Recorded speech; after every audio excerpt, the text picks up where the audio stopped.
All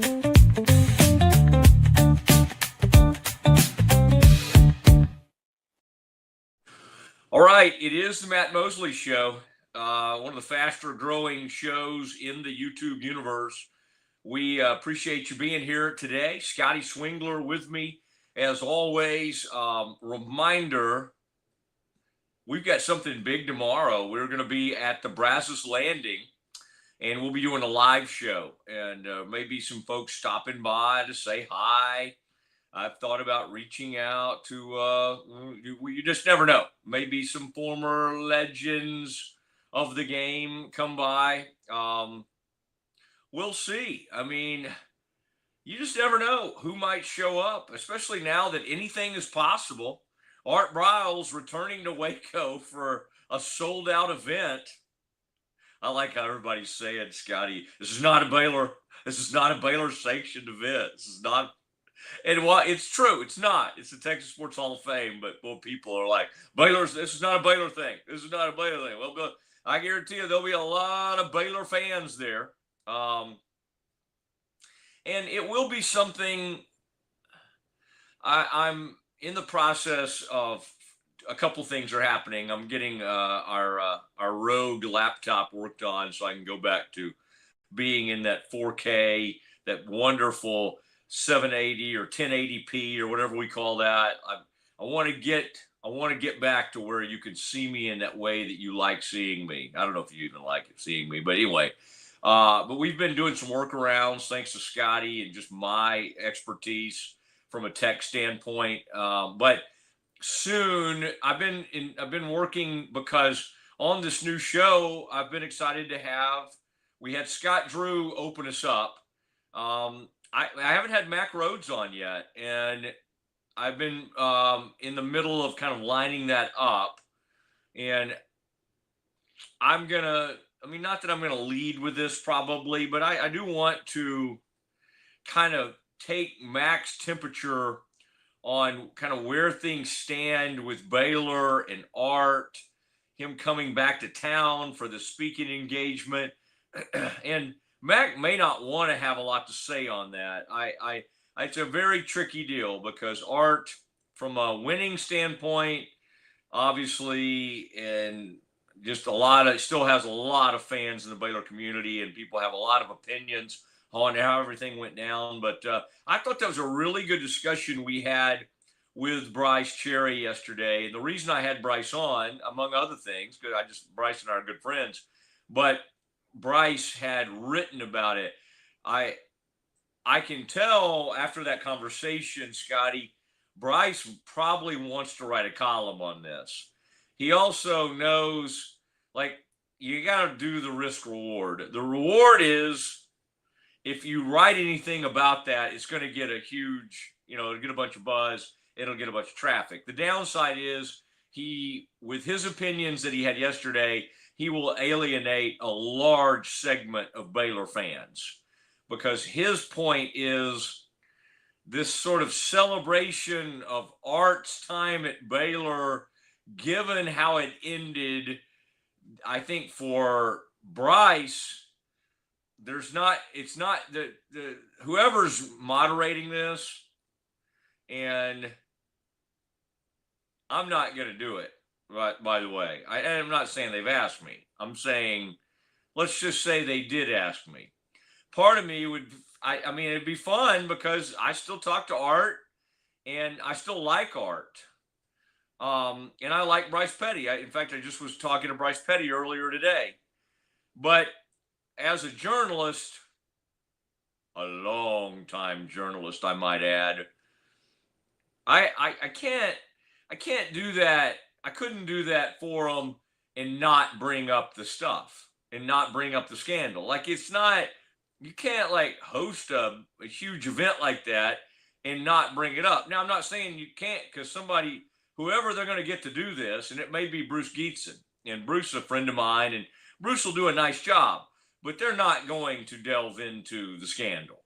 It's going to be about Bryce Petty playing quarterback, what those years were like, how Art put those teams together. And again, that's okay. That's okay if you want to do something like that. But I wouldn't be able, and I think Bryce is, see, where Bryce and I are different, Scotty, I'll do a distinction here. We're both journalists, but when all that stuff was going down, I was more of a radio guy. I was not having to cover Baylor. I did write about and cover the Cowboys, but I was just a pure Baylor fan. All right. During the Art Briles period of time. Bryce didn't go to Baylor. He is not a fan of Baylor, although, like for anybody, like he said yesterday, he likes seeing them do well because they sell more papers and do better online at Waco Trib. But he can't, he only can see that story through the lens of a journalist. I can see it through the lens of a journalist, but also as like a Baylor fan. So anyway, this is going to conjure up a lot of feelings and and what I always hate is like it, it's just a lot. And again, by bringing up any of it, then it begs to do a lot more. And I'm not going to do that. As I sit here doing this show today, Scotty, I am looking down some of my books and I got a ton of books around here. All right. But the first one I see is Art Briles, Look It Up by Nick Eatman, My Journey from Tragedy to Triumph, which again is Art does have some tragedy to his life. And that's a fascinating story about kind of where he came from in his background. But it's part of the Baylor story. And unfortunately, whether it be basketball or football, scandals are part of the story. Now, Scotty, we do have Matt Hicks, Rangers radio voice. He and Eric Nadel, both really good. Jared Sandler comes on with us a lot too. And so we'll talk Rangers, the firing / parting of ways with Bruce Bochy, what that means, where we think the Rangers are headed, what we think of that season that just ended, 81-81. I mean, just average. As my old friend Glenn Stretchsmith would say, Scotty, average is a bowl of grits. Although I think grits can be of varying degrees of, I like the diner grits, and then I like those cheese. Like if you go to a really good restaurant, sometimes they'll serve something called cheesy grits. Or maybe they'll put some hatch chilies or something. I think you can have good grits, but that's just his saying. The average as a bowl of grits. That's what the Rangers season ended up being. Now, by the way, and there's no way he would be listening right now to know what I'm doing, but right as I use that Glenn Stretchsmith saying, he calls. Like I heard my phone go off, and I'll have to remind him, Scotty. I mean, learn the Mosley schedule in the 1 to 3 time frame. It's time to bug off. It's time to let me focus. Lord knows I need help focusing. I could have been one of those kids that probably, Scotty, you may have been one. I probably could have used some of that medication along the way. I had a radio program director several years ago ask about, he used the words mental governor. He said, do you have a mental governor? Because I think my tendency to go off on different things. Some radio people enjoyed that. Some radio people thought maybe they could help me stay focused, and it was usually that was a losing battle. All right, Scotty, but talking baseball and knowing Matt Hicks is coming up, goodness, at 2:00, we do have some baseball going on right now. And I gotta tell you, I love this time of year. Weather finally changing a little bit. You get some, the fall weather, and then we get playoff baseball going on. And last night, I'm out eating, but I'm also monitoring. Yankees had the bases loaded against the Red Sox. Top of the ninth. Bottom of the ninth, and couldn't get it done. I mean, and just to see Aroldis Chapman on the other side. He wiggled his way out of that thing. Fascinating. And then that Max Fried, the pitcher for, you had two lefties on the mound. Huge pitching duel last night. And Fried goes through 6 1/3, and he was just awesome. He was awesome. But he'd thrown like 105 pitches or 106 pitches or whatever. And so Boone took him out. And of course, we all know what happened next. It was like he walked. They went to Weaver out of the bullpen. There's a walk. There's a double. There's a 2-run scoring double that Yoshida hits, and then it was Katie bar the door. And even though they had a great shot, they're late. The Yankees couldn't get it done, and the Red Sox. So this is fun. This time of year, Dodgers put it on the Cincinnati Reds. This is the time of year, Scotty, if you didn't pay attention throughout the Major League season, like you look up and go, the Reds are in the playoffs? What happened? I didn't know the Reds were any good. Wait, the Guardians? I thought the Guardians were way down. They were. They won like 17 of 19 games at one point to get back in the division race. They were 15 games out, and they came rolling back. And so here they are in the AL wildcard series, which used to be a one-game shootout. You remember those days. It's a little different now, which I think is fun. I think it's kind of fun. Tigers in the top of the 4th have a 2-1 lead over the Guardians. 2-1 lead. I love this stuff. I do, and I can't get enough of it this time of year. And again, the baseball season is too long.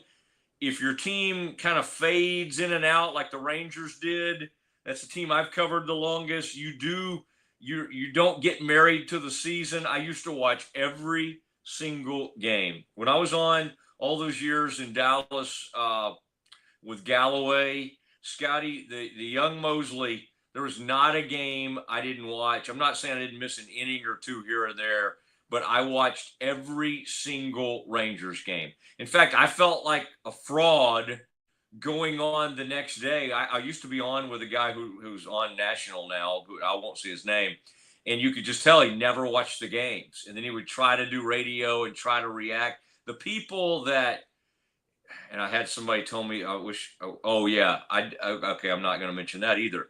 But the people who tell you they can do, especially local radio, when you're talking about Rangers and Cowboys every day, that don't watch the games, they get exposed. And that's not a good way to go through life if you're ever doing local radio, is trying to just watch highlights and do a show, because you will get exposed doing that. But the Rangers weren't good enough this year for me to just sit there and watch every day, every inning of every game. All right. And so we did Rangers some, but they were just so, you couldn't trust them. But those young guys did have a fun run. I hate that Bochy's gone because I just loved it, but you could kind of see it coming. But I just wanted to I wanted to keep our eye on some of this. The AL West, other than the Mariners, who had that unbelievable season, unbelievable finish, everybody else has fired their manager. Angels did not renew Ron Washington. Sadly, Ron had a heart thing. He's 74. He's out. Braves just fired Brian Snitker, who's had some success there, won't return as the Braves manager in 2026. And Snitker was joined by his wife at the news conference. He said, I'm going to need a little time after that last out to decide what I'm going to do. After I got home and decompressed a little bit, I did decide this was the best move. He's been with the organization, 49 years as a minor league player and manager and major league coach and manager. 10 seasons as manager. Scotty, I kind of forget what kind of a run he had. Atlanta, 811 wins, 6 NL East division titles, 1 wild card berth, and a 2021 World Series championship. So I don't know. It was the Braves described this as a celebration of his career. I don't know. I don't know. I mean, that's always tough. That's always tough. But he'll move into an advisory role and will be inducted into the team's Hall of Fame next year. 69-year-old Snitker. I mean, Scotty, we're losing managers. AL West lost A's managers out, Angels, Rangers. They're firing old people. We may need to get our attorneys. Look at that Cherry Johnson, Sigmund James. We may have some ageism lawsuits ready to go because you had a 74-year-old Major League Baseball manager fired, a 69-year-old in Snitker, and I know they're trying to say, "Oh, it's a celebration." No, no, and the Bochy thing's a firing too. You don't think they could have brought Bochy back? You don't think he had another? I mean, he was fine. He could have been brought back, and they decided to move on. With the Rangers, it's weird because they don't know what they want to do. They don't know how much money they have. It's kind of what happens is like it's the good and the bad of not having a strong owner. The good is that when the money's rolling and when he allows, Chris Young to go out there and make all these huge moves, it's fun. But then sometimes he's like, "Hey man, we're not doing so well on our payroll. Let's rip this thing back. Let's rip this. Let's not let. So with Jerry, you get too much. Jerry, you get too much influence. With Ray Davis, you probably don't get enough. There's got to be some kind of happy medium. It's certainly not whoever the Mavericks have now. The Mavericks are just embarrassing because they literally have a GM who has no clue what he's doing, and they were able to freeze out Mark Cuban, and now Mark Cuban is just a glorified cheerleader who now goes around telling everybody, "I would have never let this happen. I would have." Well, if you wanted to prevent something crazy like Luka being gone, you could have held on to the team. You didn't have to sell the team.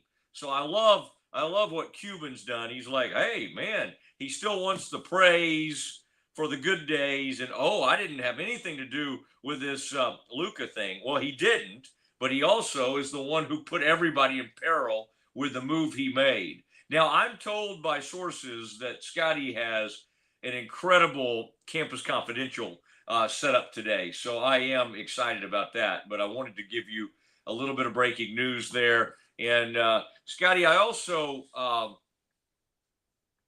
the Jerry thing, and and we can get into this. We have a 2:00 guest. It's a Rangers guest. Scotty, I'm missing you right now. Come back to me for a second. Do we? You're never missing me, Mosley. I've been with you the whole time. Yeah, I know, but our people they don't get to see us, so they don't know you're back there with that cap turned around backwards. Okay, do we have a little bit of this, Jerry? I've got the two things you asked me for, sir. Okay. Ready to go. Here's what I'd like to do. I want to hear the part where Jerry talks about the defense. And to me, this is, and he also, now the good news is, and we're not going to play this for you, but let me give you some good news. He's excited about Pickens, and he's so excited. I think he's going to start digging in and talking contract. I think Jerry knows he needs some good news. And when things are going poorly, ties and horrible defense and all of that.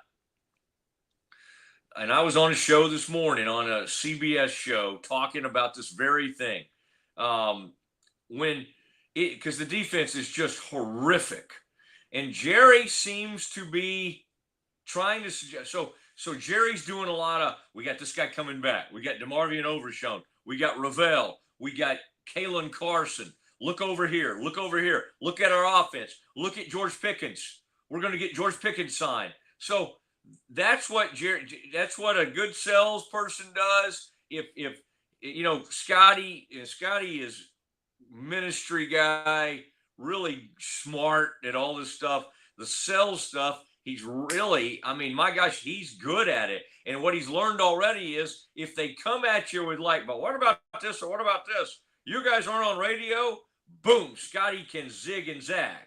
He can move over here and go, well, what? I mean, yeah, but can radio go shoot a commercial for you guys? Can radio do that? Can radio put something together in a heartbeat? Can they put you on TV? Can they do this?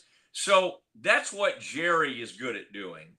Look, I know our defense is horrific, but look at this, this, and this. And so right now he's off. He's like, look over here. We're going to sign George Pickens. And that is an exciting thing to talk about. I think that would be smart to go get a Pickens deal done. And the Cowboys are talking about this. But the question at hand, Scotty, is they asked Jerry to do a sales job. They're like, because I heard Steven say this morning too, Steven Jones, Jerry's son. I heard him tell somebody, we're having improvement on defense, but it's not translating to the field. You're not really seeing it on the field. Well, who cares? Who cares about like a defensive improvement if it isn't on the field? What are we doing? Like handing out merit badges? This is like the Baylor stuff where it's like, we're seeing a lot of this in practice. You remember that? We're seeing some great things in practice. It's like 2023, mess. We're seeing it in practice, but we're not taking it to the field. Who cares? Nobody cares about practice. If we want to get back into some Allen Iverson, we're talking about practice. Okay, let's listen. This is Jerry trying to sell you on how the defense actually is improving, although we can't see it. Myself and many Cowboy fans think that with this offense, there's so much pressure. You guys are going to have to score 40 almost every week to win. And the defense, with the help here, is not really going to truly get fixed throughout the year, Jerry. Help me. Well, first of all, kudos to the guys that really got noted for how well they did play. Osa played well. 95 from Green Bay was, again, maybe the top or almost top best grade. He and Osa, interior-wise. That's a plus. Those are areas that in the past we haven't been able to say that. We're better on the interior as far as our down linemen are concerned. And with Clowney out there, who did some very good things in there. 41. I keep calling him 41 because that name for me is hard to get it out right.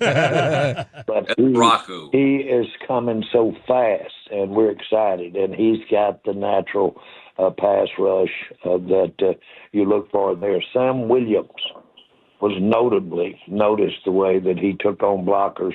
We moved him inside there for a lot of the game, and boy, he played well back there. From the standpoint of linebackers, we do have help on the way. There's no question.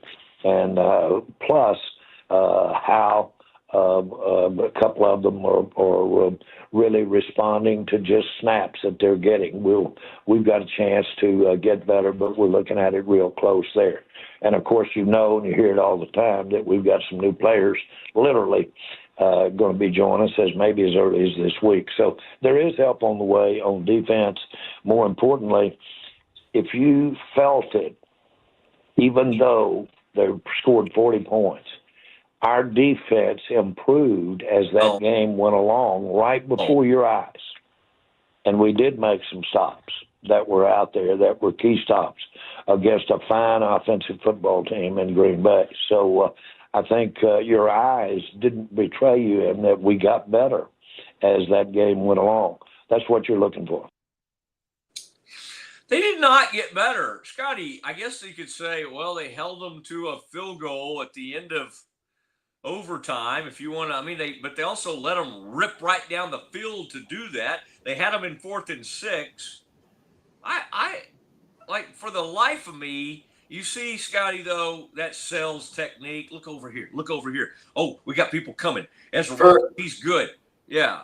So, hey, by the way, what I heard you say before the clip was that Jerry Jones is a worse version of Scotty Swingler. So the Dallas Cowboys should hire me and give me a job. That would be pretty cool. Second, But yeah, my first reaction to that clip is that's the most absurd thing I've ever heard. You want to convince me that in a game the defense gave up 40. We saw improvement and we should be encouraged. Like to Dave Aranda's credit, he could have done that after Baylor's performance in Stillwater and said, well, listen, in the second half, we only gave up blah, blah, blah. But no, he was like, that was unacceptable, not good, which I appreciate. I appreciate the ownership there. Like, just own it. This defense is the worst defense. It's literally the worst defense in the NFL.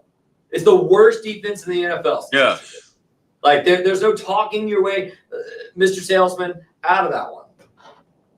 I like it. I'm with you. And, if I think most Cowboys fans, although some of them may be new to you and the Please Bear With Me podcast, I think they would sign up for Swingler to take over. I mean, I think they'd be. I'm in.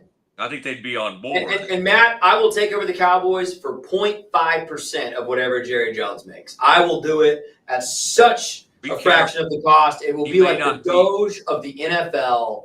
I can do it for 0.5% of whatever Jerry Jones makes. I can do it. He may not be taking a salary. Be careful there. He may just be when you're like.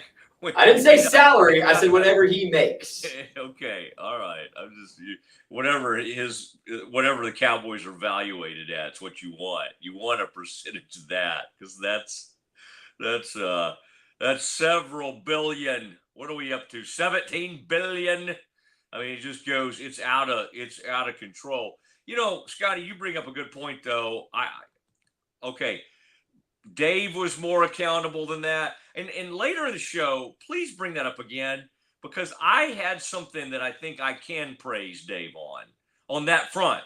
Because as I think it was with you yesterday, Scotty, you and I do way too much, and we can't remember where we say things now, and you're way too young to have those issues. But I may be moving into that deal. But like,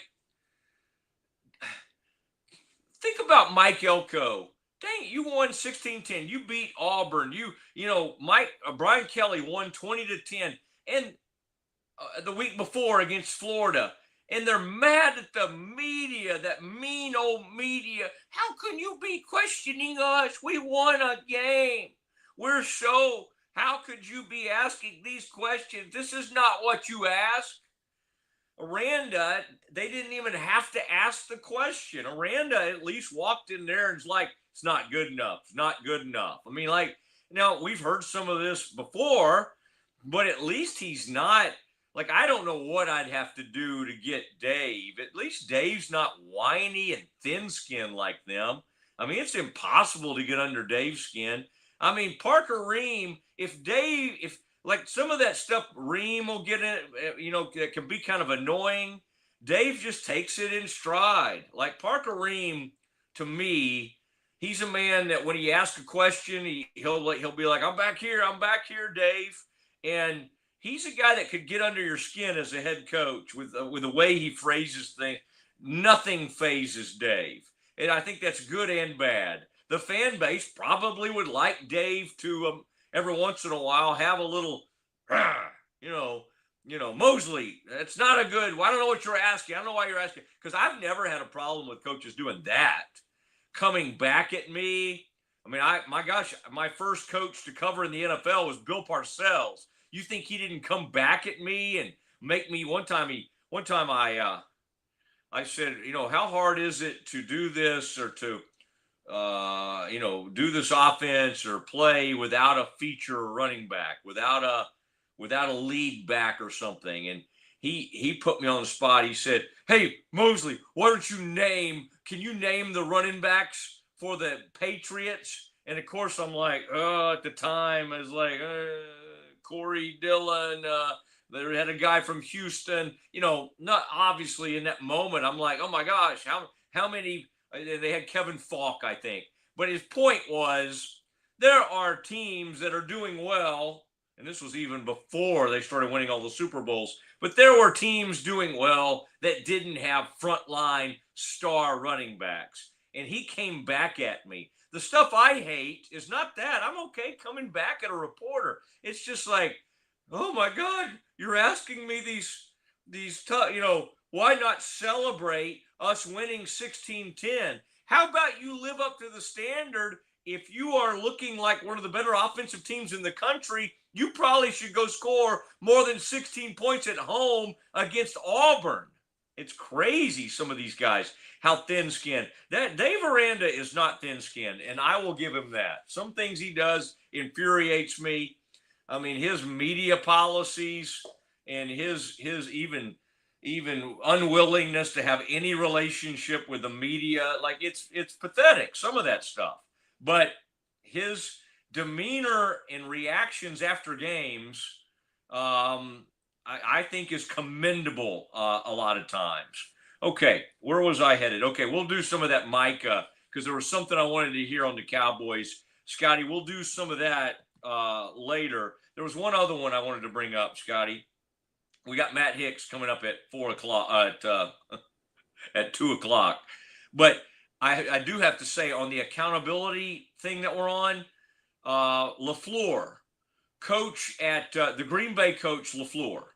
I got to say, because I thought not enough was made about the Packers at the end of that overtime almost losing that game by standing around and not getting up there, and he made some great points.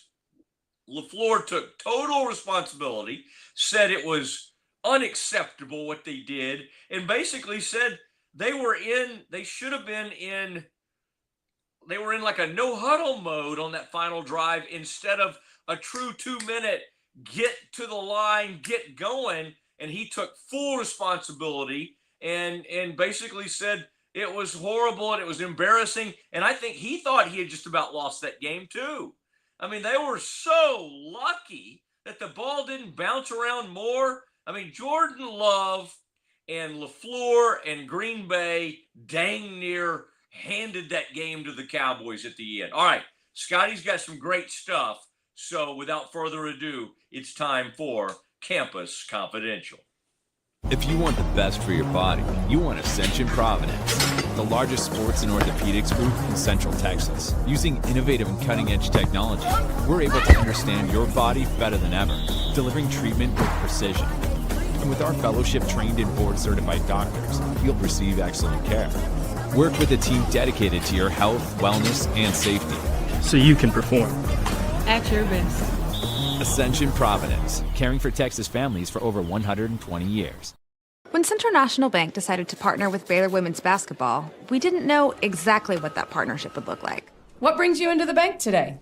For the last couple of months, I've been noticing a charge on my account, and I would like to block it. I see. So you have a charge, Yes? and you'd like to block it? Yes. I think you should take the charge. What? Yeah, I definitely think you should take the charge.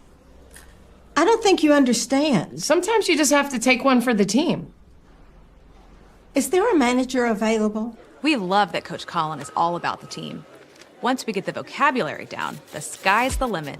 Central National Bank, proud partner of Baylor Athletics and Baylor Women's Basketball.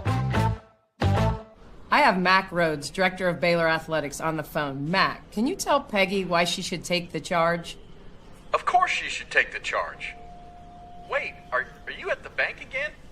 And who is Peggy? Football is back, and Underdog is the best place to make picks and win money all season long. Playing on Underdog is easy. Just pick whether your favorite players will go higher or lower on stats like touchdowns, receiving yards, interceptions, and more. Get your picks right, and you could win up to 5,000 times your cash. You can play with as little as $1. Download the app today and sign up with promo code Mosley to score $50 in bonus funds when you play your first $5. That's promo code MOSLEY. Millions of fans have already won billions making picks on Underdog. Will you be next? Underdog, make picks, win money. Must be 18 plus, 19 plus in Alabama and Nebraska, 19 plus in Colorado for some games, 21 plus in Arizona, Massachusetts, and Virginia, and present in a state where Underdog Fantasy operates. Terms apply. See assets.underdogfantasy.com/web/play-and-get-terms_DFS_HTML for details. Offer not valid in Maryland, Michigan, Ohio, and Pennsylvania. Concerned with your play? Call 1-800-GAMBLER or visit www.ncpgambling.org. In New York, call the 24/7 HOPE line at 1-877-8-HOPE-NY or text HOPE-NY. That's 467-369. Hey. So yesterday I told you that I made an underdog pick where I had Kylian Mbappe playing soccer, Odyssey Sims playing basketball, and Aaron Judge playing baseball. Well, guess what? I hit on all three, and I won cash. So today, instead of making my usual Wednesday college football picks, we'll do that tomorrow. I went ahead and thought I can strike gold twice. So here's what I'm playing today on Underdog. Here in just a few minutes, Manchester City kicks off, and I've got Erling Haaland. This is like the easiest higher I've ever picked. Erling Haaland, perhaps the best player in the world, higher than half a goal plus assist. I mean, come on. He might have 3 goals plus assists today. So that was easy. Then this is a repeat of what I took yesterday, and it hit. Aaron Judge, higher than 1.5 hits plus runs plus RBIs. The Yankees only scored 1 run last night, but Aaron Judge had 2 hits. And then why not, as my third pick, Shohei Ohtani, higher than half a home run. He almost always hits a ball out, right? That seems like a no-brainer to me tonight. By the way, once again, the Underdog lets you do these flex picks. So if 2 of these hit, I win money.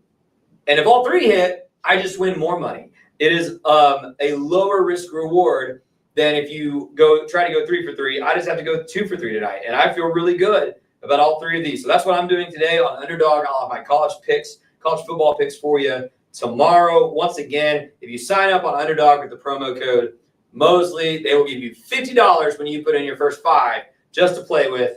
Play Underdog this fall, football season, baseball playoffs. Great time to get into Underdog sports.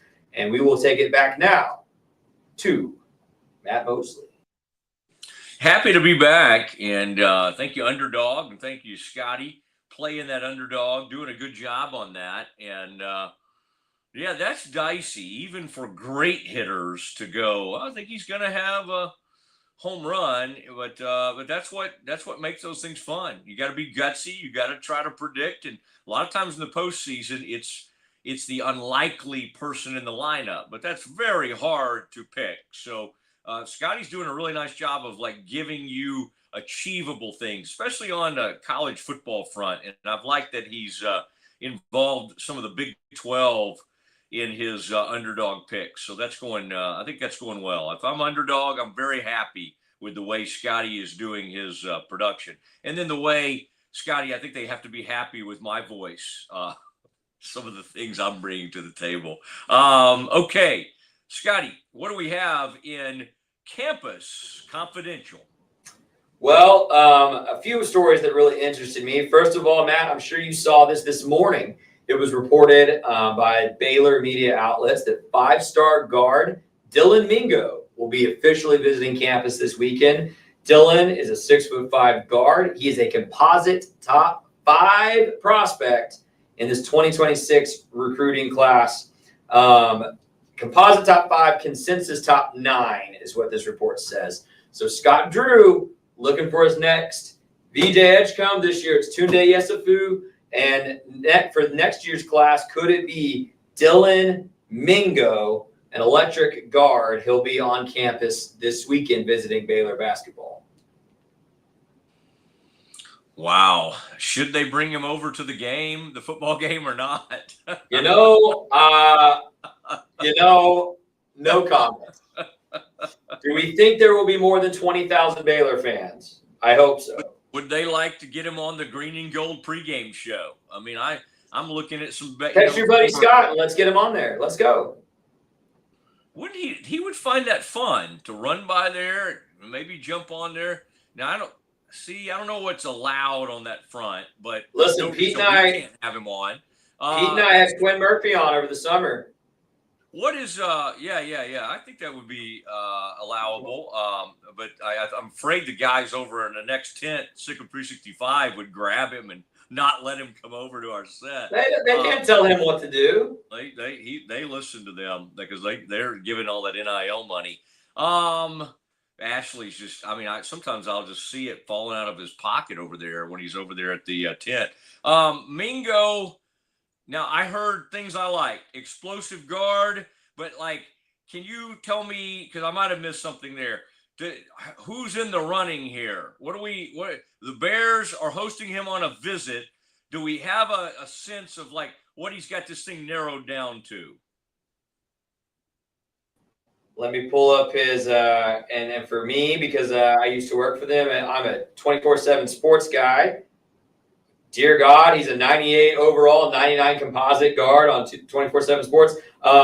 here's who's listed on his account right now. Seems as though they have him hottest on Alabama or UConn. He's actually listed as cool on Baylor, so that's probably pretty encouraging that he's visiting. He has already visited, Matt, Washington, Miami, UConn, and Alabama.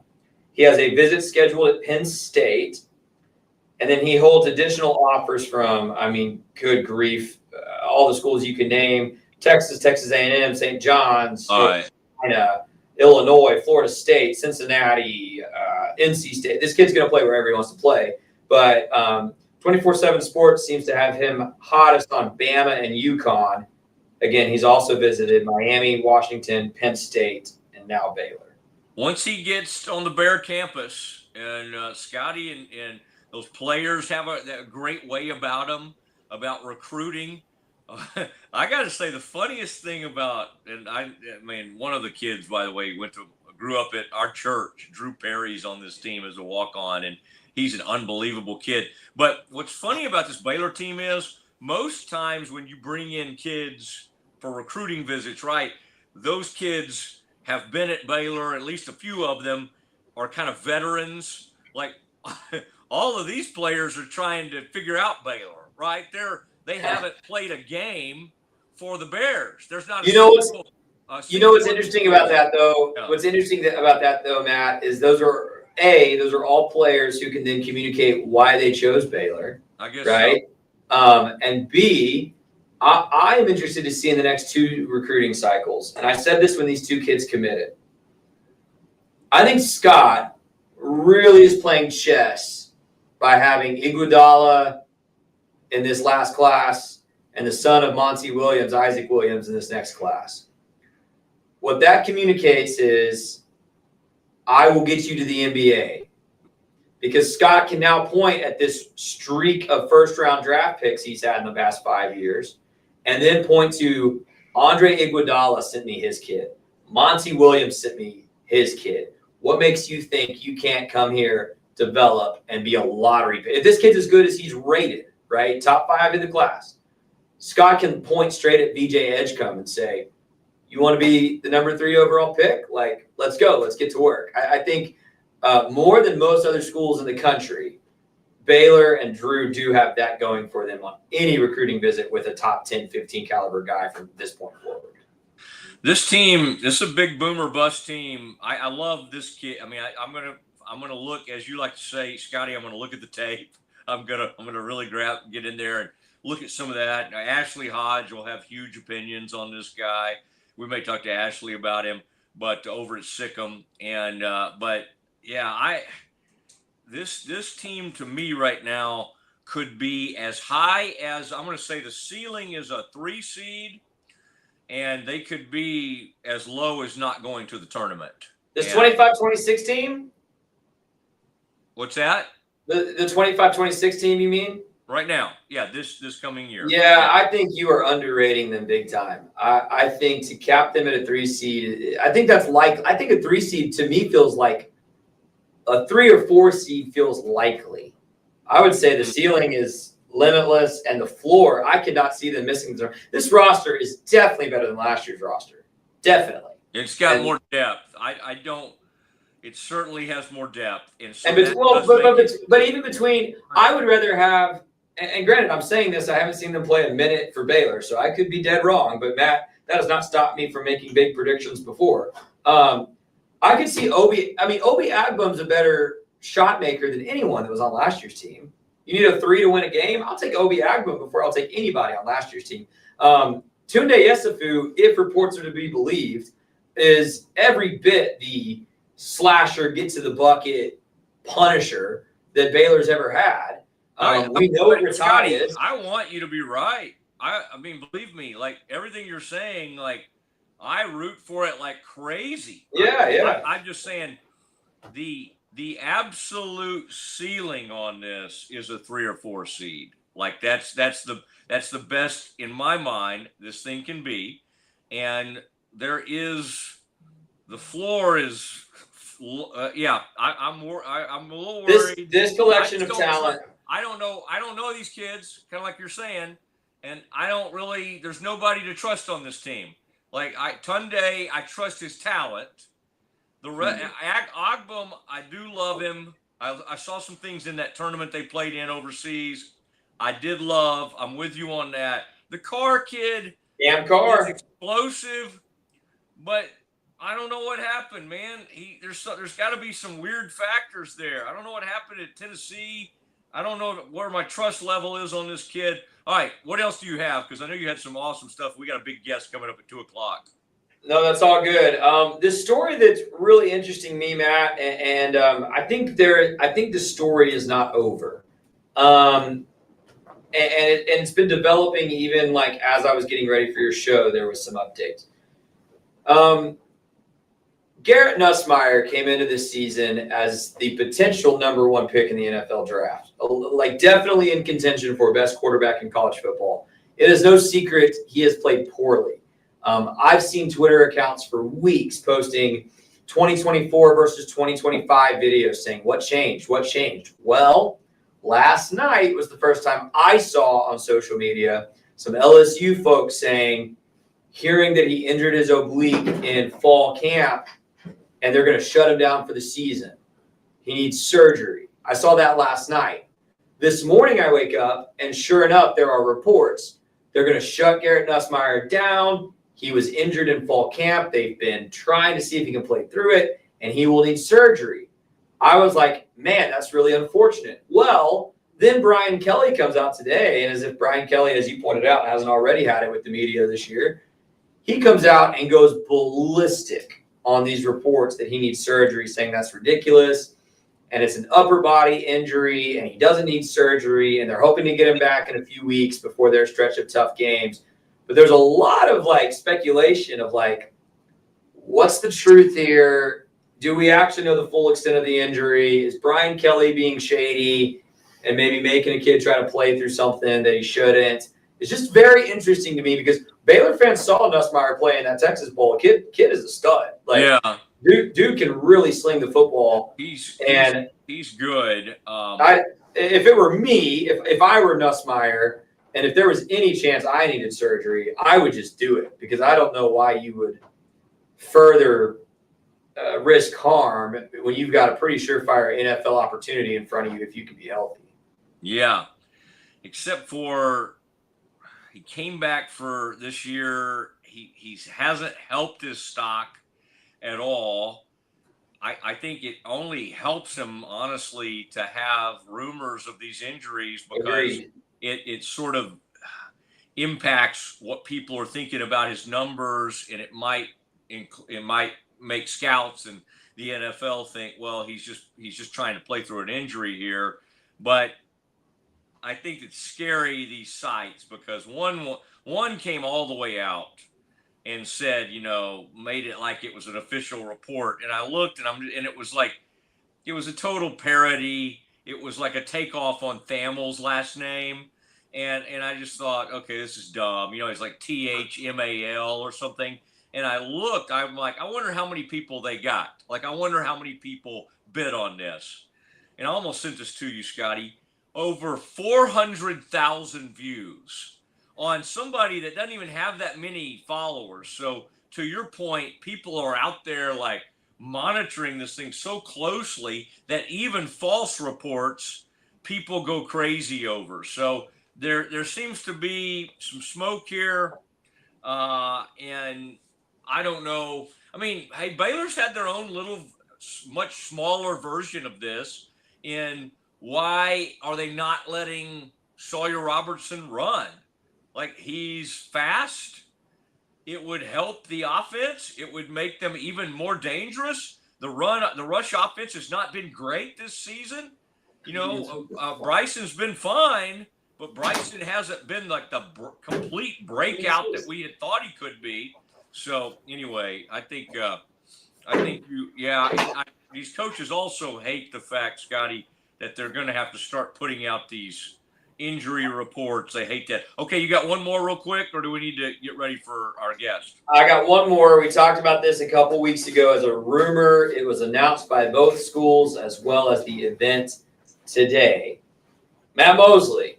It is no longer just Dublin, Ireland that will be testing Big 12 teams moving forward, because the first annual Union Jack Classic, college football in Wembley Stadium, London, will happen next season on September 19th, and it will be two teams that Baylor is now very familiar with, Arizona State and the Kansas Jayhawks, traveling to London. I do find it interesting that this is a week 3 opportunity, so presumably these teams will play weeks 1 and 2 in the States, fly to England, play in London, fly back, and maybe have a bye or maybe play another game. So that's kind of a twist that's different than the Dublin week 0 thing. But college football continuing to go over to the UK. And I love Wembley Stadium, Mosley, as a soccer fan. So part of this is very romantic to me. But it is interesting that these Big 12 teams are giving up games here on home soil to go play now in London. I can see. So I think the NFL has made inroads and maybe does that. I mean, obviously they'll never compete with soccer, but to ship a featured game like that over there. I mean, I don't know how featured it is. Not like all of the Big 12 is like, oh my God, let's plan our whole lives around the Arizona State-Kansas game. But to send them over to London, to Wembley, I don't know. It's just, hey, you got to hand it to Yormark. He tries a lot of stuff.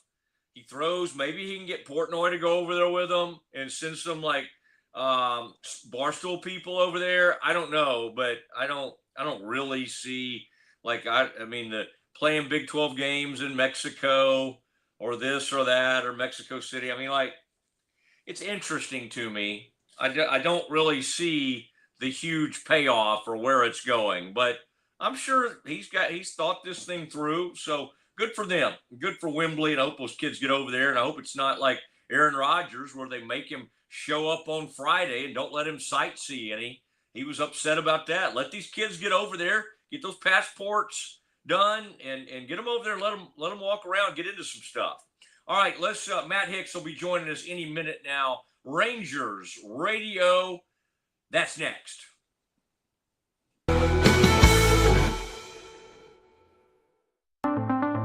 Transform your workspace with Hanomi Ergonomics. From adjustable chairs to standing desks, we provide solutions for comfort and productivity, whether at home or in the office. Improve your posture, reduce strain, and work smarter. Visit us at hanomi.co today. That's HINOMI.co today.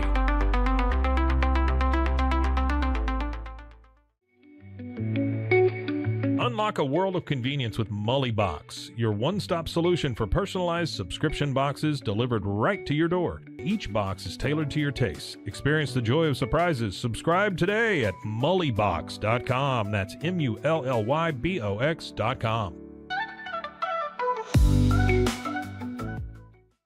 Unlock your full potential with On It, your go-to for premium supplements, fitness gear, and wellness essentials. Whether you're training hard, recovering faster, or just looking to feel your best, On It has the tools you need to perform at your peak. Visit Onnit, that's ONNIT.com, and elevate your mind, body, and spirit today.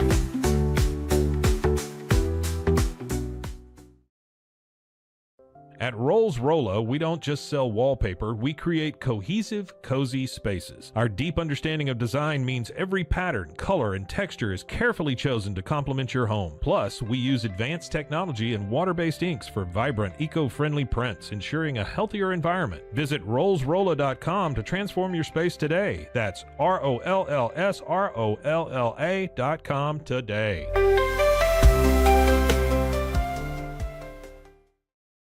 Relax with Hemp Delicious. Organically grown hemp, massively blended with delicious organic herbs, responsibly sourced for their holistic benefits. Each sip offers calming, antioxidant-rich wellness. Brewed just for you. Sip the calm with Hemp Delicious. Find your blend at hempdelicious.com. At Tusain's, we understand that maintaining a healthy lifestyle can be challenging, especially in today's fast-paced world. That's why our mission is to make fitness accessible to everyone, anywhere. Committed to excellence, we adopt a user-centric approach guided by ergonomics and medical science. With a team of seasoned professionals in R&D, design, and manufacturing, we prioritize quality across our entire product line. Visit Tusains.com today and start your journey to better health. That's TOUSAINS.com. Ready to bring your vision to life? At Small Rig, every idea, design, and product is inspired by you, the creator. With our industry-first under co-design mode and the Dream Rig free customization project, we unite with global creators to turn big dreams into reality. Whether it's a cage rig or mount, Small Rig's versatile gear is built to elevate your craft. Small Rig, where your creativity meets our innovation. Go to smallrig.com. Calling all Marvel fans, get Marvel Unlimited and unlock over 30,000 comics featuring your favorite heroes and iconic stories, all available to read anytime, anywhere. Whether you're into classic tales or the latest adventures, there's something for everyone. Don't miss out. Head to marvel.com/unlimited today and start your Marvel journey now. At Angel Bliss, we believe every parent's journey is a beautiful adventure. Our mission is to make it joyful and stress-free with thoughtful, safe, and innovative products. Born from a love for family, we promise peace of mind for parents and comfort for babies. From playtime to bedtime, every Angel Bliss product is designed with care, reliability, and a style to nurture the special bond between parent and child. Angel Bliss, creating happy memories, one baby at a time. Visit us at angelbliss.us. Angel Bliss.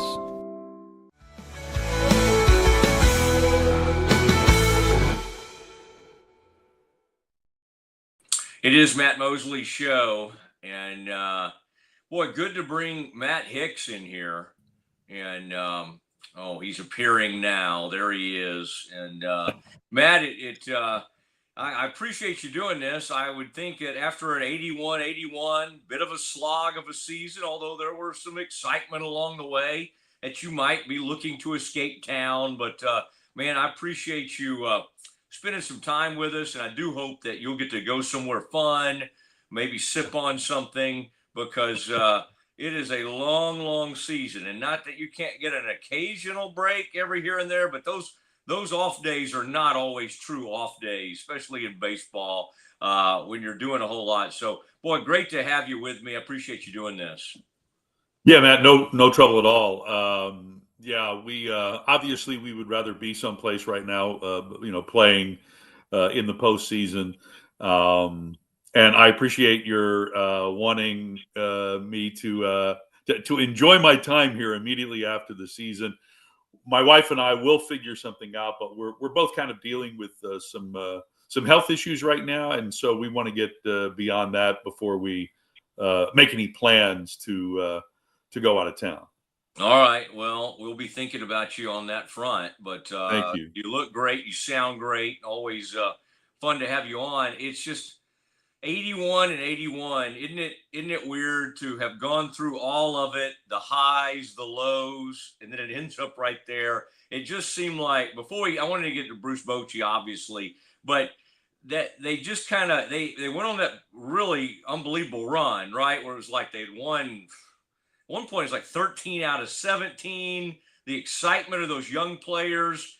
And I'm sure you had to be thinking, like a lot of us, is this thing sustainable? Can this go on? And it probably in the back of all our minds, the answer was probably not, because you're depending on a lot of folks who haven't been doing this for very long. But it still was kind of a fun ride. But when they lost a couple of games in a row, it kind of snowballed, Matt. And with young players, when you finally kind of hit a little skid, one of those skids can end up being like an 8 or 9 game skid. And that was kind of all she wrote at that point. But I guess that point of the season, Matt, that had to be a fun little thing that you didn't think you were going to get, because how many times did most people kind of give up on this team this season? I would say at least 3 or 4 times for most fans.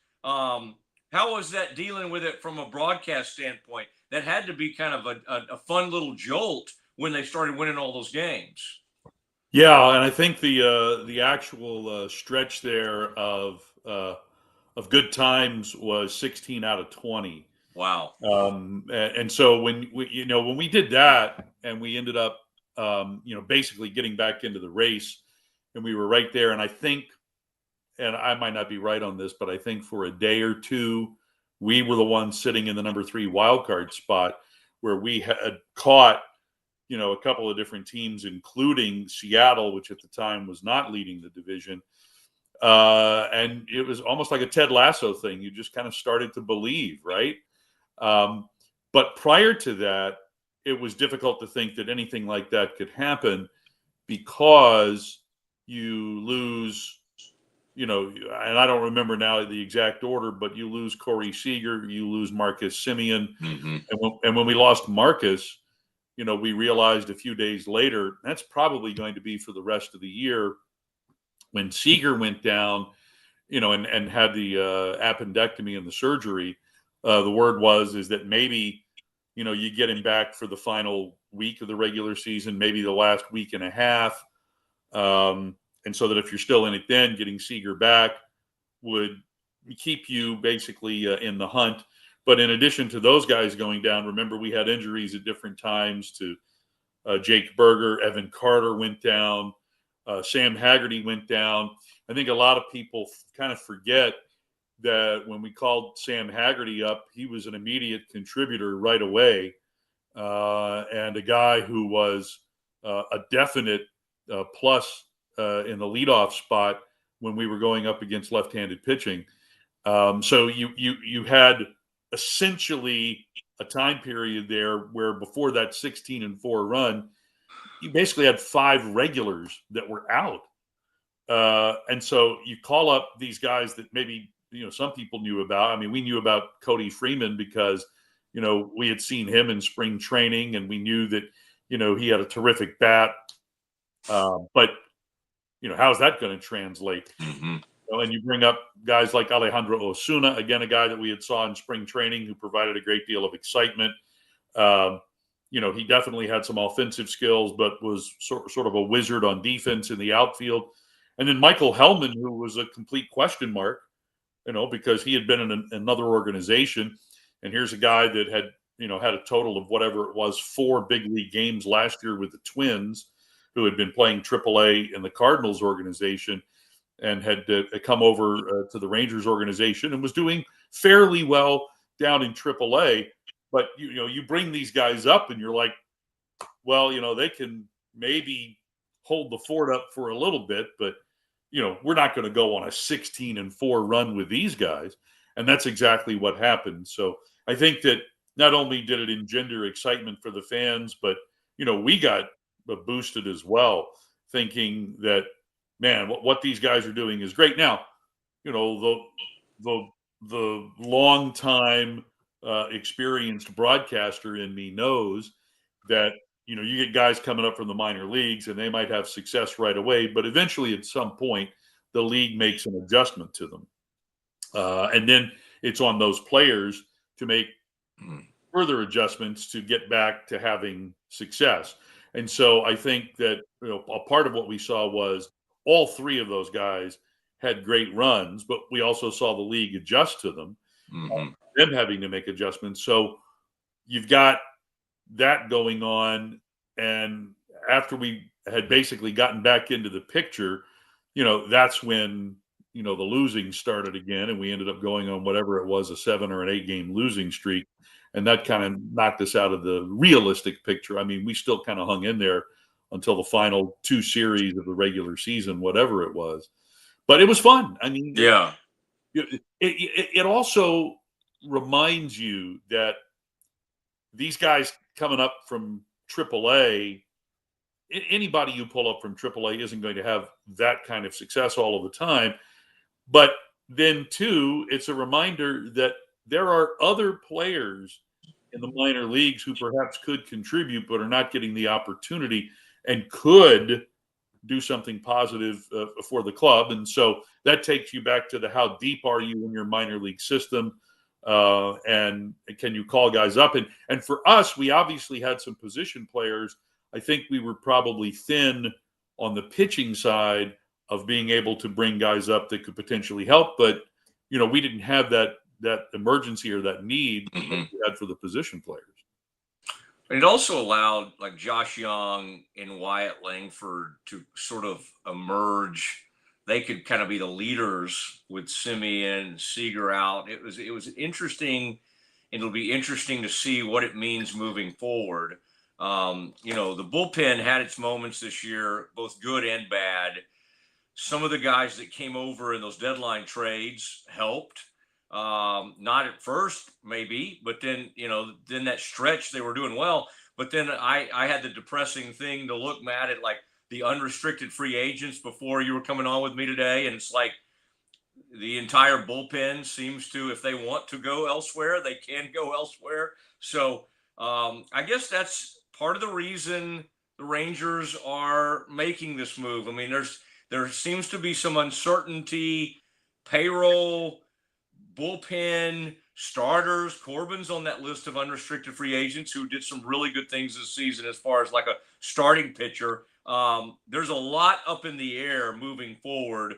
And that to me, Matt, that probably had to have a lot to do with, hey, let's kind of figure out what we're doing and then see who we want to lead that effort as far as from a managerial standpoint. Yeah, and I don't have an opportunity to talk post season there with Bruce Bochy. We had talked he had talked with me and with Eric, and of course Eric asked him the question there in the final game in Cleveland, and he sort of deftly answered that. But I think you could point to signs that there was a part of him that wanted to come back and wanted to be with this club, but clearly after the conference the other night with CY, CY admitted that there were questions that Bochy had that he just didn't have the answers to, and so I think that maybe Boch still would like to manage someplace, but when you consider the openings right now around the league, I would say that those clubs that have openings like San Francisco, like Minnesota, like Washington, have more questions than the Rangers do. So if Boch wasn't comfortable with not knowing exactly what the direction was going to be here in Texas, I don't think there's any clearer picture with any of those other clubs that have openings right now. And so, he might just decide that, right now, this isn't a time for me to look to hook on any place else. Mm-hmm. Maybe he will go through that open door that CY is leaving for him to be a consultant in the front office here.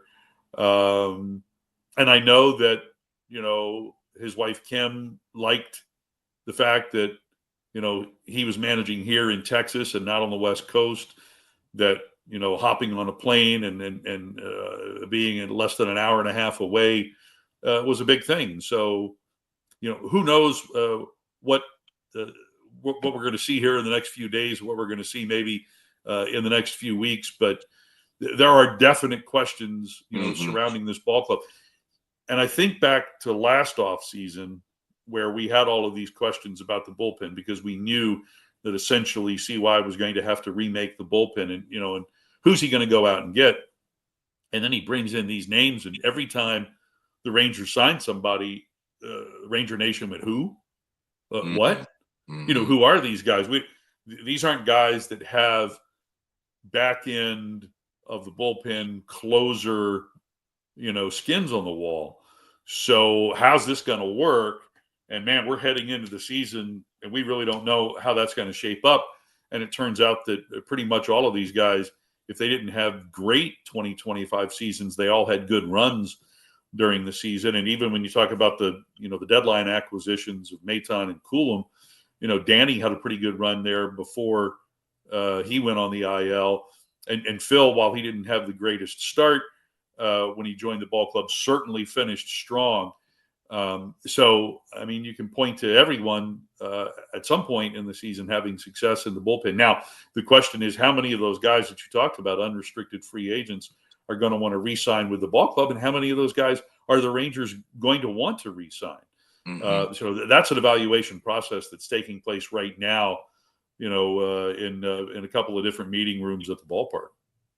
What was Bochy's going to go down as one of the great all-time hires locally. Just the impact he had, busting down the door, winning the World Series, and no matter how it's kind of ended. I mean, with these, yes, you would love to try to repeat, and maybe there was a World Series hangover. There were a lot of things that happened after that, but to do that and the run, it was such an amazing moment. I mean, again, he'll go down as what he's already, Hall of Fame, incredible, one of the greatest managers of all time. But I guess we just all feel fortunate, Matt, that there have been managers like Wash that I was around a lot. I regret that I didn't get to spend hardly any time around Bochy. You did on a daily basis, pretty much. And I'm just kind of curious, like, first of all, you've been around a lot of baseball people. This was maybe one of the greatest accomplished managers you had been around. What'd you learn from him? Like, what was the coolest thing about talking to him every day? And what is it like moving forward in your broadcast career? And you've been at this for a long time, but like, what was your biggest takeaway from having spent so much time around him? I don't know if there's exactly one thing that would be the biggest takeaway, but what stands out as you were formulating that question is the fact that, number one, Boch is a pretty humble guy. And in line with that, he, at times, not necessarily, and I don't think ever on camera here this year as we moved to RSN, or even when we were doing, just radio the first 2 seasons that he was with us. But he would take time either before or after Eric and I would do the interview to give us a little insight into what he was thinking in certain situations in games. And there were times that he would just say, you know what, I didn't make the right call there. I didn't make the proper move. I was thinking about doing this instead. I probably should have done that instead. And he didn't necessarily have to share that with us. But it's a window into the kind of person that Bruce Bochy is, that here he's won 4 World Series. He's managed so many different players and so many different types of teams. And he's able to be introspective and to take a look and say that, okay, that's on me. I should have done something different. And so essentially what he is telling you is that there's no way that a manager can be perfect and make all of the right decisions. And then that's something that he takes and tucks away and will remember for the next time. So that I think that's something that we can all learn from. We're definitely not perfect on the air. I think I've told people we make mistakes every day on the air, and you just try to minimize those mistakes, learn from them, move on, and do the best you can. So that's what I get from Boch. And the other thing too is that a lot of people think, when a lot of money is involved, and there's no question about the fact that there's a great deal of money involved, and winning is what this is all about. And so when you don't win, things can get, a little serious, and people can, be a little, they pull away or whatnot. With Boch, it was never that way. And one of the things that you got from being around him every day was, number one, you have to approach this for the long haul. It's a long season, and you can't get really down when things are bad. By that same token, you can't get really up when things are great. And he always had a certain sense of humor to help get you through that. One of the stories that I love to tell, and this was a couple of years ago, actually, I think it was last year during the 2024 season, and I'm doing the show with him. And so this is actually on the air. And I think we had lost something like 6 out of 7 or 7 out of 8. Nothing was going right for the ball club. And I just decided to ask him the question, Boch, at times like these, when the team is really challenged and having a rough go, personally, how do you handle that? Not only at the ballpark but away from the field. And his response was, "Well, if you're asking me if I'm sucking my dinner through a straw yet, the answer is no." So it's just, and he's had moments like that at low times, when the team just isn't performing. And so he brings I don't want to say levity, because I don't think that's the right word, but you have to have a certain amount of self-awareness and treat it with sort of a light measure of humor to be able to get through all of those times. So yes, baseball is a serious thing, but at times it doesn't need to be serious. And we have to remember that it's a game, and you play the game and you try to have as much fun as you can doing what your job is. And to me, that's what Bruce Bochy is, and what's important about him is that you've got to have a little fun with this. And I thought that he had fun on a daily basis. I like when you commented about me formulating a question. Sometimes that can take about 5 minutes. So I gave you some time to really think about things. And when you say that about Bochy, I think back to those 80s managers. I think Doug Rader. I mean, there are some people that would, during a bad streak, you're right, you would almost lose them. And I mean, and they could that's a long season. On broadcasters and writers, broadcasters for the most part, y'all stay above the fray. But I think baseball can drive like writers nuts, because it's like, no question, deadline after deadline. I mean, you've met Evan, yep. But it takes its toll on everybody. So I think that's really good to share. Okay, last thing I had for you. I think it'll be tough on the Rangers fans. I'm seeing Michael Young on the short list for this Angels opening. Obviously, Ron Washington. I mean, everybody except Seattle is basically either fired or parting ways in the AL West. I mean, boy, that'd be kind of tough, wouldn't it, on all of us that have loved the, watching Michael over the years and know what he means to the organization, to not only see him with another team, but a longtime AL West rival. I think that would be pretty difficult to deal with, almost to the point it's like, hey, Chris, go talk to him. Can you jump in there and get in the Michael Young sweepstakes? I know this Skip Shoemaker has been being mentioned a lot prominently right now, but how do you see all that shaking out, and how tough do you think that would be for Rangers fans to see Michael Young, managing a rival like that? Well, I think it would be very tough for Ranger fans to see Michael in an Angels uniform doing that. Of course, he is from Southern California, but I don't know. I think maybe I only bumped into Michael once all season this year. I get the sense that in times that I've been around him, that he is definitely more family driven now, and so having the role where he can consult and be there when he wants to, and then be with his family when he wants to, I think is something that he really likes. So I would not think that he would be the top candidate now out in Anaheim. Now, I saw something earlier today where it looks like maybe Albert Pujols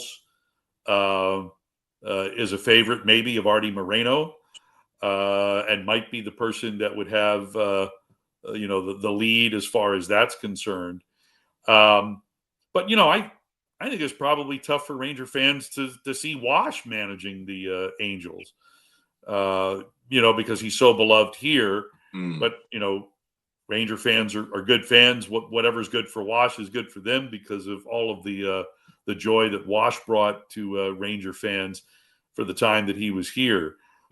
So again, not a betting man, but I wouldn't think that Michael Young would be a guy that would want to take that job. And obviously, Ranger fans would be thinking, well, wouldn't he want to manage the Rangers? My guess is that he doesn't feel like he's at a time in his life now where managing is something that he wants to do, because it really is a huge commitment of time, and you are definitely away from your family for the entire season. And the season isn't just the season. It's also spring training. It's also other commitments during the off season.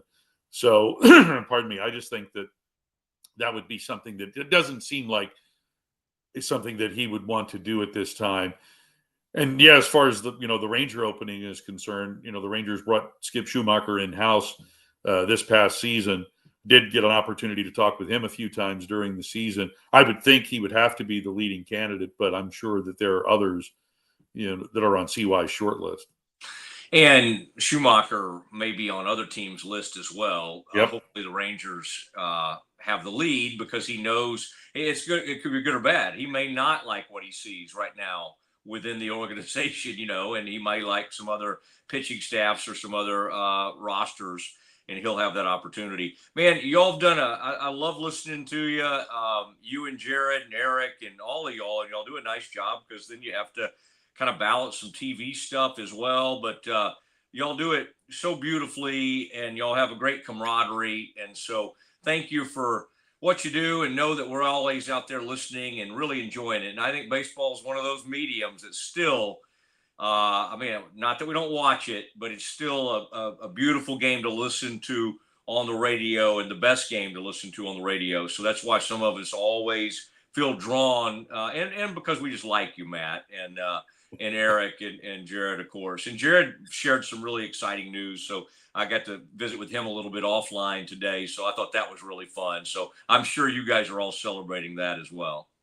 Yeah, it's a lot of fun working with those guys, and not just the people you mentioned, but everybody associated with the Rangers radio network and the new RSN, the Rangers Sports Network.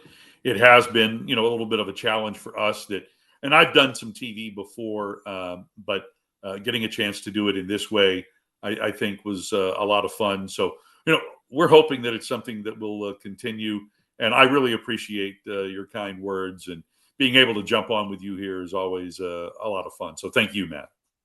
Thank you. And I've kept you over time, but hey, have a great rest of the day, and let me know where you decide to go when y'all kind of are feeling better and all that. And we'll, have a great off season. I'll talk to you soon, Matt. Thank you. Thanks so much, Matt. Appreciate it. There he goes. Matt Hicks does such a good job, and those guys, man, they work them because you got the radio, and they're using the radio guys sometimes to do TV, and Matt's done really well at that.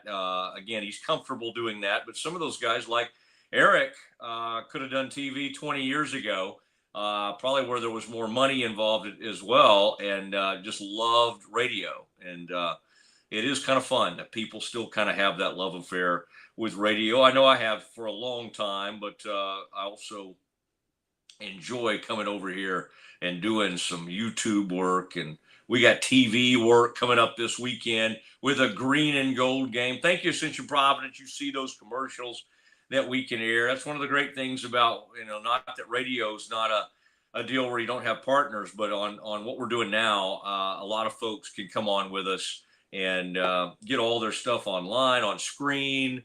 We can do that for you. And then, of course, we'll be on site tomorrow at the Brazos Landing. And it's a beautiful place. And in fact, I'm going to consult with Scotty on, if we get a pretty day in Waco, which I could see that happening.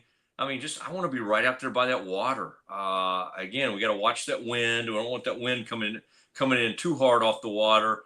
But what a fun time that will be. And you never know who will stop by during the day. But great to have Matt, and a tremendous season by that broadcast crew. And again, even though this was a lot of peaks and valleys, we enjoyed watching them throughout. All right, Scotty, we've got lots to get to still. And there's more Jerry Jones. There's a Jerry Micah thing that continues to fester. And those two, I'm afraid, are going to stay after each other. I'll let you hear that, and then I'll give you some good news on George Pickens. Let's do that next. If you want the best for your body, you want Ascension Providence, the largest sports and orthopedics group in Central Texas. Using innovative and cutting-edge technology, we're able to understand your body better than ever, delivering treatment with precision. And with our fellowship-trained and board-certified doctors, you'll receive excellent care. Work with a team dedicated to your health, wellness, and safety. so you can perform. At your best. Ascension Providence, caring for Texas families for over 120 years. Football is back, and Underdog is the best place to make picks and win money all season long. Playing on Underdog is easy. Just pick whether your favorite players will go higher or lower on stats like touchdowns, receiving yards, interceptions, and more. Get your picks right, and you could win up to 5,000 times your cash. You can play with as little as $1. Download the app today and sign up with promo code Mosley to score $50 in bonus funds when you play your first $5. That's promo code MOSLEY. Millions of fans have already won billions making picks on Underdog. Will you be next? Underdog, make picks, win money.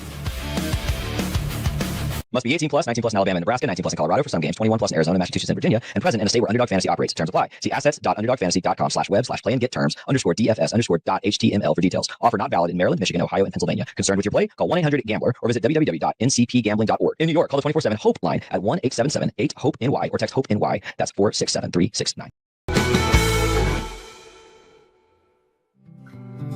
Are you ready to take control of your health? At 4U Health, we believe wellness and lab testing should be accessible, inclusive, and yes, fun. With our tech-powered at-home lab test, you save time and money while feeling your best. Say goodbye to long waits and office visits. Check your health on your own terms with 4U Health. Visit 4uhealth.com today and free yourself from traditional medicine. That's the number 4uhealth.com. Get ready for epic savings at Best Buy. Right now, you can save up to $700 on select Alienware and Dell gaming products. Perfect for leveling up your gaming experience. Plus, grab the latest Android Google Pixel at an unbeatable price. Don't miss these incredible deals. Shop now at bestbuy.com and upgrade your tech today. At Fullwell, we bring together the expertise of registered dietitians, MDs, and OBGYNs to give you the best fertility support. Our research-backed bioavailable formulas are crafted with your health in mind, ensuring the highest quality and safety. From preconception to pregnancy and beyond, we exceed industry standards with independent testing for harmful contaminants. With our comprehensive practitioner directory, personalized care is always within reach. Fullwell, your trusted partner on your fertility journey. Visit us at fullwellfertility.com. Experience the perfect blend of exquisite craftsmanship and life-changing technology with Gevi. Every product is built with precision, featuring specialized parts that ensure durability, efficiency, and safety. We put every machine through 6,000 rigorous tests to guarantee long-lasting performance. With cutting-edge technology and a commitment to energy efficiency, Gevi makes your life easier, greener, and more convenient. Upgrade your everyday with Gevi. Visit us at gevi.com to discover more. That's gevi.com. Have you ever watched true crime television and wondered, how did they get that story? I can show you. I was a producer for 48 Hours on CBS News. In my exclusive tell-all book, I'll take you where no audience has ever gone before. Don't miss out. Secure your copy of Killer Story, The Truth Behind True Crime Television today. Available everywhere books are sold. With San, owning iconic furniture no longer requires paying a premium. We use the finest materials like Italian top-grain leather, known for its durability and luxurious feel, and apply meticulous attention to detail in every piece we create. Our replicas are crafted with the same care and precision as the originals, but a price that makes them accessible. With over 15,000 satisfied customers worldwide, we've proven that high-quality furniture doesn't have to come with a high price tag. Explore our collection today at san.com. At Covers & All, we've revolutionized protective solutions with cutting-edge, customizable covers, tarps, and curtains. Using advanced tech fabrics that are 100% waterproof, UV tear, and abrasion resistant, we ensure lasting durability with hand-sewn double-stitch seams. Our commitment to quality, precision engineering, and customizable options is unmatched. With vertically integrated operations and express shipping, we deliver premier protection at affordable prices. Visit coversandall.com today for the perfect fit, guaranteed to last. We haven't been looking for you. Wake up. Hellhound Country, available anywhere you get your podcasts. Protect your online privacy with NordVPN. Browse securely, access content from anywhere, and keep your data safe with military-grade encryption. Whether at home or on the go, NordVPN ensures your digital freedom. Stay secure. Download NordVPN today at nordvpn.com. That's NORDVPN.com.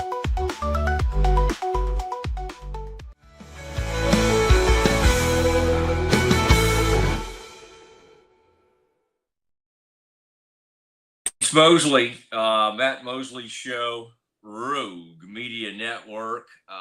Come see us at the Brazos Landing tomorrow. Little live show performance. We'll turn that camera around, show you all the beautiful facilities there.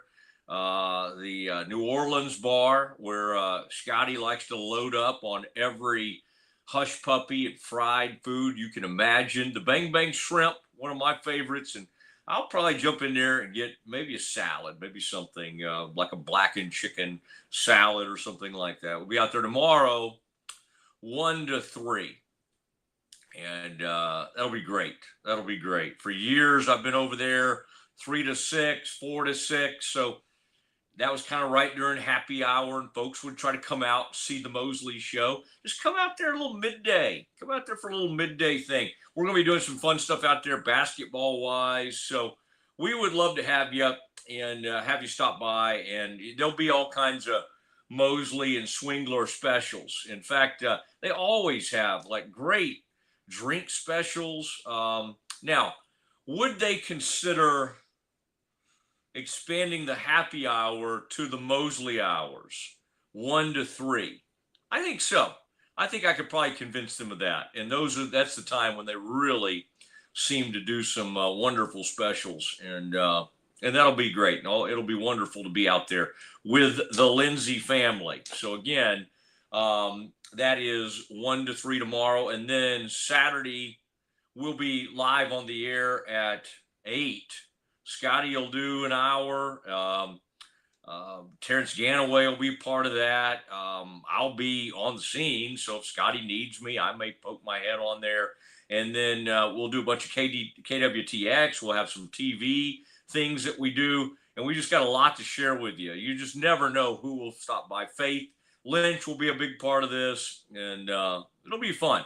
And my man Brian Crown over there at Camp Fimfo, that's a good area. We'll be right over there next to the Sikkim 365 area. And, Ashley will be looking for some free publicity. He'll be over there trying to get people to listen to some of his podcasting and some of his basketball podcasting. So we'll say hello to all those folks. And it's the one place that you can kind of show up, grab a drink. In fact, Blake Blackmar, who's really become one of the top barbecue guys, he's in contest. Turns out Scotty's done some of this in his past as well. But Blake will have where you can, for a really unbelievable price, you can get some barbecue, you can try some different things, you get a drink over there. So come see us, and we'd love to see you. And then we'll take you right up until kickoff, right up until 11 o'clock. That was good stuff from Matt Hicks, Rangers. And in fact, Scotty, as I sit here, I'm trying to think. I think at the 119 mark of our show today, we got into that Michael Young stuff. And Scotty, I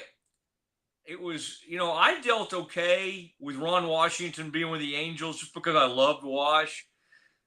And I was really glad to see him get another opportunity after the weirdness of how his time with the Rangers ended.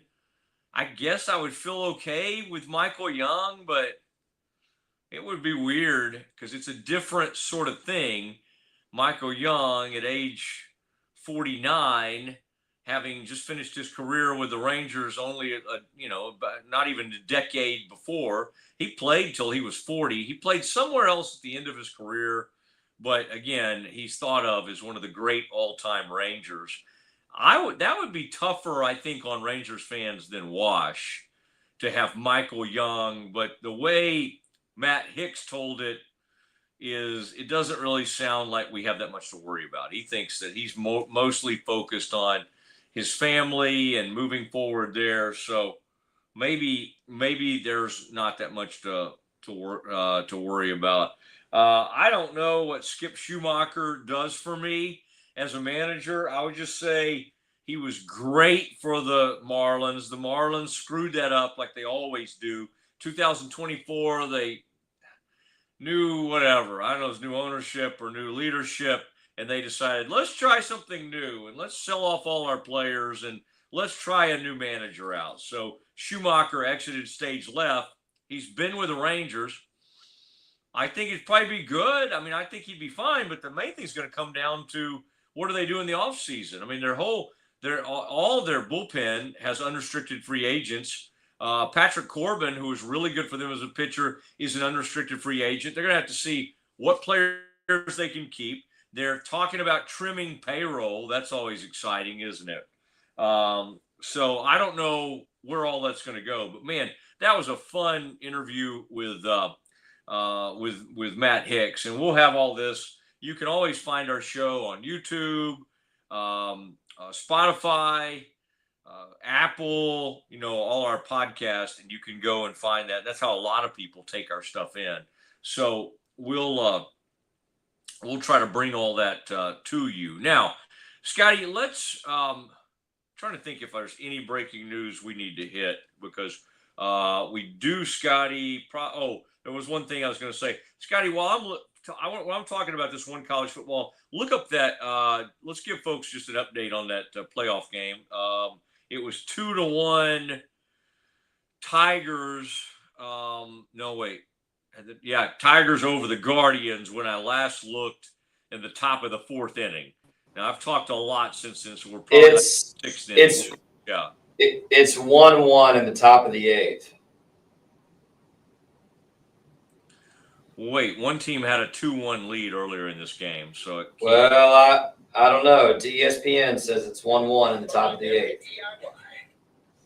So I don't know who had it at 2-1 earlier, but boy, Scotty, you're top of the eighth. You're right. Guardians and Tigers 1-1. It was 2-1 was the final last night. Maybe I saw the final from last night. I don't know. But anybody that was offended by me announcing 2-1 earlier, I apologize. 1-1. Scotty's on it. That is so weird. Man, that probably was the score that I saw. In the other game, top of the third, Padres up 1-0 on the Cubs, and we'll all be watching that one afterwards. The Cubs lead that series 1-0, and then of course that's just a best of three type deal, so they could close that out. But the Padres on top of the third, and then at 5:00, Red Sox and the Yankees get it on again. That'll be fun too. That'll be on ESPN. There's just nothing better on afternoon, pretty weather, playoff baseball. I mean, you got 3 games this afternoon, and Reds and Dodgers get going tonight. And then, of course, we get the ALDS and the NLDS, but these wild card games are a lot of fun. So, I think that'll be good. Now, Scotty, a headline I think you'll like here, and I'll get to the bottom of this. The headline is, I knew that in starting Dylan Gabriel for the Cleveland Browns and benching Joe Flacco, I knew the headline would be about Shedeur Sanders, who's the third-string quarterback. Flacco goes to number 2. Shedeur is the third-string quarterback now. And here's the headline. Scotty, ESPN.com right now. Shedeur Sanders pantomimes answers to Browns quarterback questions. It says Shedeur Sanders took an unconventional approach to Cleveland Browns' latest quarterback change. Hours after the Browns announced Dylan Gabriel will replace Flacco as a starter, Sanders mouthed silent answers to reporters' questions about the move. Scotty, we need this. We need video of this. I'm looking at Shefty right now. Let me go to Shefty's thing, and I'll send it to you, Scotty. This has already gotten 1.3 million views.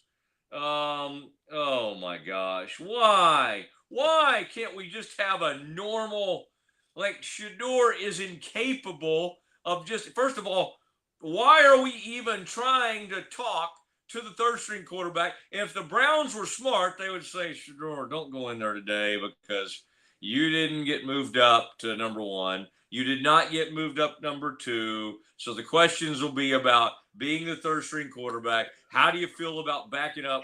Okay, here we go. Vocally.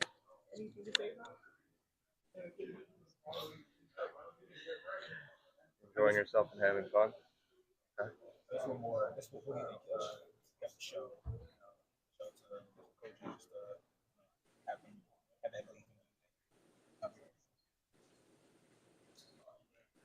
Oh my. Oh goodness. Oh goodness, Scotty. I mean, okay. Now, if you do it for like the first couple of questions, maybe it's kind of funny. But if you stay with it, and Scotty, do we have any evidence? Did he ever start talking? It doesn't look like he ever did. And now, Matt, I will present to you the argument from the pro Shadur people that I've already seen on X here. Okay. He is proving a point. And if this is really what he's doing, I think he's right, by the way. He is proving a point that it doesn't matter what he says because the media is going to twist it to make some controversy fit their agenda, make it dramatic, no matter what he says. No, but he didn't need to do that. He literally could have. First of all, he didn't have to talk. Second of all, yeah, Scotty. Well, he didn't talk. Well, I know he could have just not stood in front of a camera, right? And there's nothing that says he has to talk as a third string quarterback. Nobody's saying that. But he came out. If you decide to stand in front of the camera, he could say, listen, I'm going to keep working hard and I'm going to support Dylan and I feel bad for Joe. They've been great to me. There's an easy way to deal with this. So I don't, any sort of explanation in the way of, oh, he's proving a point. He's being funny. He's making a joke out of it. I don't know that he's really proving any point. And, I mean, now they say, let's see, he told ESPN Cleveland last week that he was, quote, ready to play right now. He said, if you see the quarterback play in the league right now, I know I'm capable of doing better than that. God, that's what he said last week, Scotty. Oh, man. I mean, on one hand, it's kind of funny what he was trying to do, but then it becomes an embarrassing joke for the media and the quarterback if they continue to ask the questions and he continues to do the pantomiming thing. Is that the word? I thought it was like pantomiming. Is it pantomiming? I mean, I know you have mimes, but anyway. See, don't you think, Scotty, don't you kind of think it's embarrassing for the reporters to keep asking? Like, my sense, if I were reporting this, and I've been in a million locker rooms and I've had to ask all these questions, if he answered like that once or twice, you just cut it off and walk away. You don't keep shouting out the questions because then it becomes kind of embarrassing and it becomes this sort of total made for TV thing. I don't know. Scotty, unfortunately, this guy is such a lightning rod that the reaction is not going to be, it was funny. This is what he was doing. Now, Scotty, who is racing to his defense? Is it people in the media? Oh, it was just like that was just fans. No, it was just a random account I saw. I don't know if it was anybody of any importance. I just thought that was an interesting perspective. I agree that if, and maybe he ought to claim that. Maybe he ought to take that and go, but I think, if I'm going to give him the benefit of the doubt, I'll just say he's being goofy and he's kind of being funny and it's fine. But boy, he's a lightning rod. I'm surprised, Scotty, and I know you and I were probably dealing with Micah and had a million other things on our plate last week. I'm a little surprised that quote we just read didn't blow up more than it did. I mean, because that's not a good look either. Like, that's not a good look for him to be talking about how awful the quarterback play is around the league, and he could be playing for somewhere else, because it basically says, all these teams screwed up and didn't take me, and I could be playing anywhere. What you said that's right, Scotty, is there's almost nothing he can say that helps him. Now, what I laid out, he could have said, and it would have been fine. The other thing he could have done, there is nothing that says he has to talk. There's no way in the world a third-string quarterback in the NFL, like there's some kind of Pro Football Writers Association rule that the third stringer has to talk. It does not exist. Now, the first stringer, yes, he has to at least once. The backup of the third string can talk if they want to, but they don't have to. So this was our man Shador doing something he really didn't need to do. Now, I saw something, Scotty, I wanted to, let me see if I can find it. Come on. Oh, there it is. Most watched college football games this past week, week 5. All right, Scotty, and I've got the numbers. I've got the TV numbers, and this was out there yesterday, but I just didn't get to it. All right, Scotty, I think you'll guess the top 2 immediately. All right, Bama, Georgia, on ABC, that got 10.4 million. Oregon and Penn State was next on NBC, 8.8 million. Yeah, Scotty, what do you think was next? What do you think was next?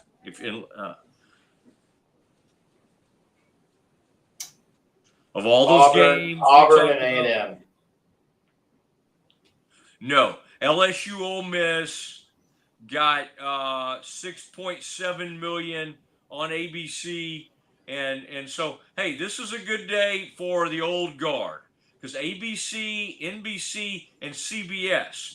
The 4th highest one was CBS, Ohio State, and Washington. These numbers are staggering because people love their college football right now more than ever. And Scotty, shockingly, the NIL and portal has not made us run away from college football. We did not. In fact, the numbers are high. The numbers are higher than ever.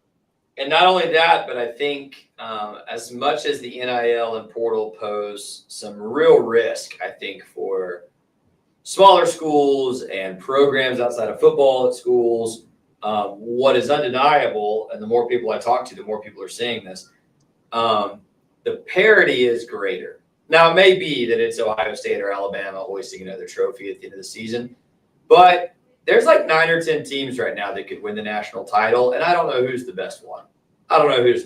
Maybe Oregon for my money today. But I mean, you could the competition at the top feels very balanced to me between those big name schools. That's a good point. I wanted to tell you that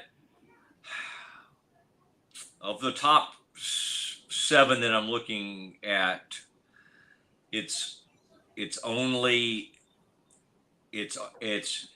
SEC and Big Ten, and then the ACC on Friday night. That Florida State game did get 4.4 million. That was good enough for 5th.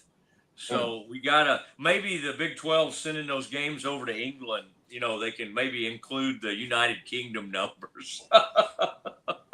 I'm sure putting Baylor and Kansas State on ESPN Plus is going to help. I'm sure that's beneficial as well. Yeah, I think that'll help get that thing on. USC Illinois, by the way, did 4.1 million. By the way, somebody made, Scotty, let's do the landing right now. The Brazos landing. We love it. We'll be there tomorrow. It's what we say at the end of every show. Somebody, Scotty, as we get ready for our live show at the Brazos Landing tomorrow from 1 to 3, Scotty and I may show up early and kind of just visit with the fans. We'll stay around afterwards if y'all want to, if you got any questions, because about 2:30 or 3, that happy hour crowd will start rolling in. And so they'll want to visit with us, Scotty, coming out. And Scotty, invite some of your friends. You got church friends and You got Baylor people and Waco people and China Spring people. Tell some of your folks to come out. I'd love to meet them.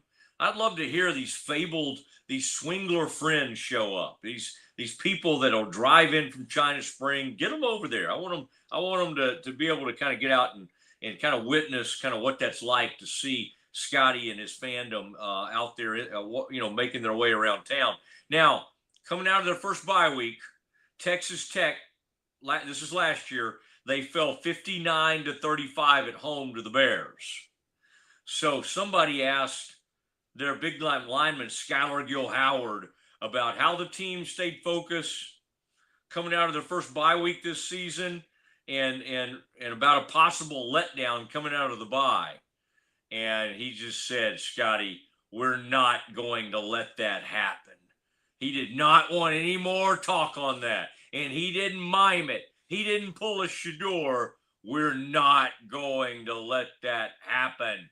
Where are they playing, Scotty? Is it against Houston? Does that sound right to you? The Red Raiders and the Cougs? Watch out. Watch out if that's the case. Watch out here. Watch out for old Willie. Good times, Willie. Man, this has been fun. Appreciate everybody. The Brazos Landing, Cherry Johnson, Sigmund, James, Central National Bank, our presenting sponsors, Ascension Providence. We just have so much fun, and we got more on the way. And thank you, Alan Samuels. I've been waiting for Ted Teague. I've been wondering where Ted Teague is. Hey, he was supposed to follow me from radio right over here to YouTube. And Scotty, if it didn't happen, Ted Teague returns to the Mosley Show. That's very exciting. So we got a lot. And Schmaltz's, let's not forget, the greatest sandwich. Scotty, when do we do our Schmaltz's trivia question of the week? Is it Thursdays? Does that sound right? Tomorrow. Scotty does a great job on that. The graphic, and he puts it up on the screen. It's a lot of fun. And Scotty, the thing is, we just can't let the same winner, because that if you don't watch it, they'll keep coming back for more. So you have to take at least a week off between wins. Biscuits and gravy. Remember that. All right, Scotty, but we appreciate you being out there. Always comment, say hello to us. We love having you on our YouTube program, and you can find this on all the platforms. We'll put this and post it on Spotify, Stitcher, Apple, anywhere you get your podcast. And we really appreciate Matt Hicks being on. Scotty's doing a great job. Great job by our buddy Brazos doing a lot of this, doing all our thumbnails, whatever that means. And then great job by the Z-Man doing a lot of our shorts. And that short we did when I had Bryce on yesterday, Scotty, I just noticed, I just put it up there late last night and thought, I'll put it out here. And then I just looked a minute ago and people are sharing that thing like crazy. So those things work. And we appreciate everybody who is passing all our different segments around on all over socials. All right, for Scotty, for Central National Bank and Rogue Media Network, I am Mosley. I'll see you tomorrow at 1 o'clock from the Brazos Landing.